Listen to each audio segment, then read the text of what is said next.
Aktuálne sa nachádzame v maličkej obci Kyjatice na juhu stredného Slovenska. V obci nachádzame okrem samotného evanjelického kostola aj nálezisko kyjatickej kultúry alebo budúcu dielňu kyjatických hračiek. Kostol je okrem národnej kultúrnej pamiatky zaradený aj do európskeho kultúrneho dedičstva, najmä teda samotné fresky, ktoré sa v kostole nachádzajú.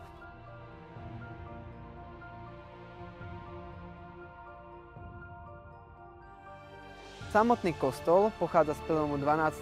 až 13. storočia. Datovanie dokonca nájdeme aj v samotnom kostole, kde je rok 1446. Samotná prvá písomná zmienka obce je z roku 1413. Ďalšie písomné zmienky napríklad nachádzame v obecnej kronike alebo v pravdepodobne triednej knihe z bývalej evanjelickej školy.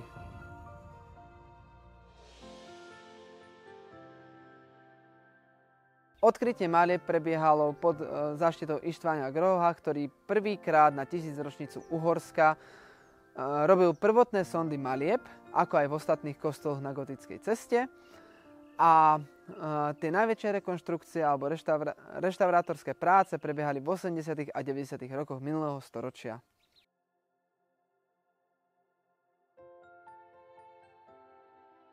Najmonumentálnejšia freska, ktorú v kostole nachádzame, je freska Posledného súdu. Samotná freska je predstavená v kruhu, ktorý je rozdelený na 9 častí, ktoré predstavujú 9 anielských chórov. V strede kruhu nachádzame Ježiša Krista v mandorle, ktorý nie je predstavený so svojou žehnajúcou pravicou, ale s rozvážnym gestom, ktoré zároveň predstavuje aj posledný súd. V spodnej časti kruhu nachádzame rozdelenie na spravodlivých a zatratených. Spravodlivých vidíme, ktorých odprevádza archaniel Michal do brány nebeského Jeruzalema. Na opačnej strane kruhu nachádzame zatratených, obklopení zvierat, ktoré nám tak nejak predstavujú diablov. Títo samotní postupujú do tlamy Leviatana, ktorá je však iba fragmentálne zachovaná. V rámci samotných nápisových pásiek nachádzame gotickú miniskulu, ale zároveň aj majuskulu, ktorá je typickým znakom gotiky.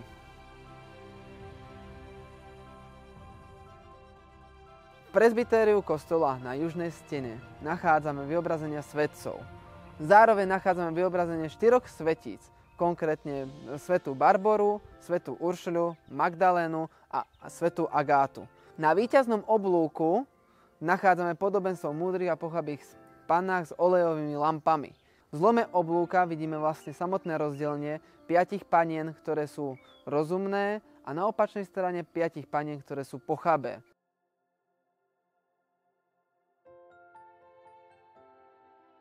Zaujímavosťou kostola je orgán, ktorý nie je elektrický, ale fúka sa manuálne, teda sa dúcha. V blízkosti kostola nachádzame bývalú faru a zároveň aj bývalú evanjelickú školu. V tesnej blízkosti kostola sa nachádza samotné opevnenie, respektívne múr kostola, ktorý je zároveň s kostolom národnou kultúrnou pamiatkou. Zároveň v rámci obce nachádzame aj archeologické nálezisko kyjatickej kultúry z mladšej doby bronzovej, teda z rokov 1100 až 700 pred našim letopočtom. Výskum tam odhalil približne 206 žiarových hrobov z mladšej doby bronzovej.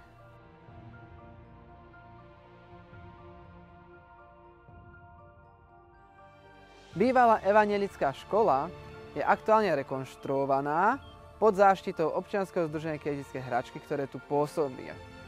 Typickým znakom týchto hračiek je samotný ornament, ktorým sme známi, a zároveň aj samotná štruktúra hračky. A to, že je tvorená bez akéhokoľvek klinca.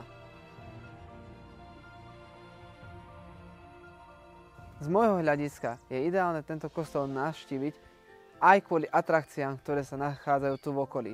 Či už sú to kyjatické hračky, archeologické nálezisko alebo nádherná príroda. V samotnom kostole si môžete tú históriu doslova ohmatať, či už v podobe bývalej triednej knihy z tejto školy, alebo fresiek, ktoré sami objavíte.